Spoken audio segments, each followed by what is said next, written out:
I'll just give you some practice on graphing lines, okay? The format that you are most familiar with is the y equals mx plus b. That is a formula. This is called the slope intercept formula. It's because you have, or equation, you have the slope and the y-intercept in the equation. So basically, if I said y equals 2x minus 7, I said, what's the slope?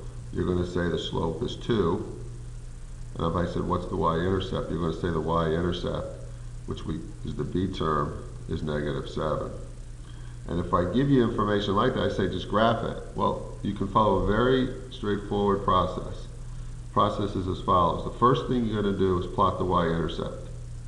Okay, in this problem, the y-intercept is minus 7. So we go to the y-axis, which is this axis here, and we go minus 7. 1, 2, 3, 4, 5, 6, 7. We plot that point. Now remember, 2 points make a line, so I've already plotted one of those points. The second thing I do is I use the slope information. I said the slope was equal to 2. 2 is the same thing as 2 over 1.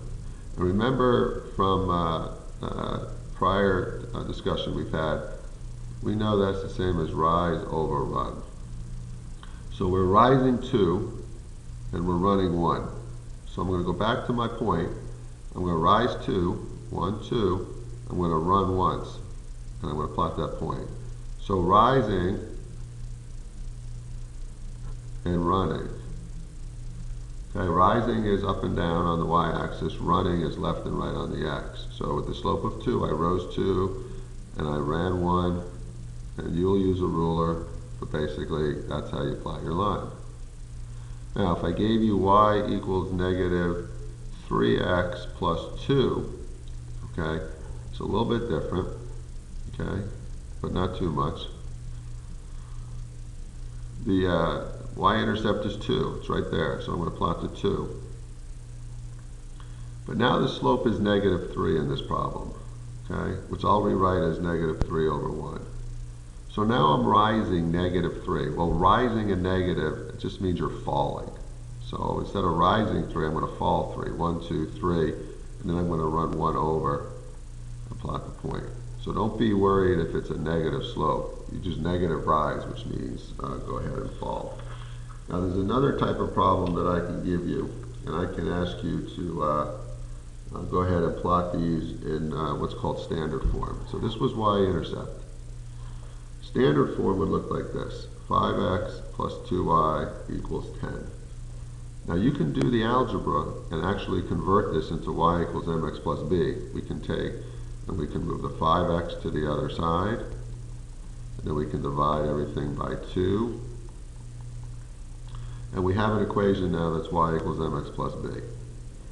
But if you plot by using intercepts, it's actually easier. Again, this is what's called standard form. Standard form is ax plus by equals c.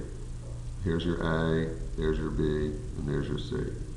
And by plotting the intercepts, what we do is we basically set x equal to 0 and solve for y, and then we set y equal to 0 and solve for x.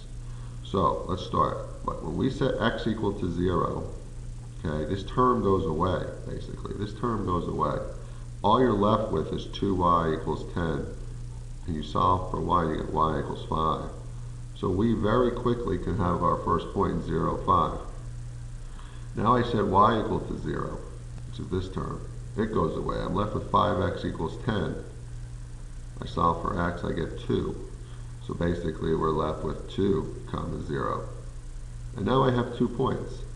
I can quickly go over here and plot 0, 5. And 2, 0, and I can connect my line.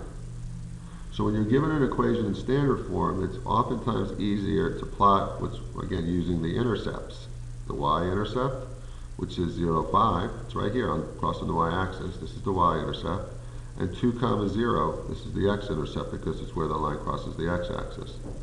And so if you just set x equals 0 and solve, and then you set y equal to 0 and solve, it's a little bit faster and less prone to error than taking the equation and doing the algebra to get it into y equals mx plus b form.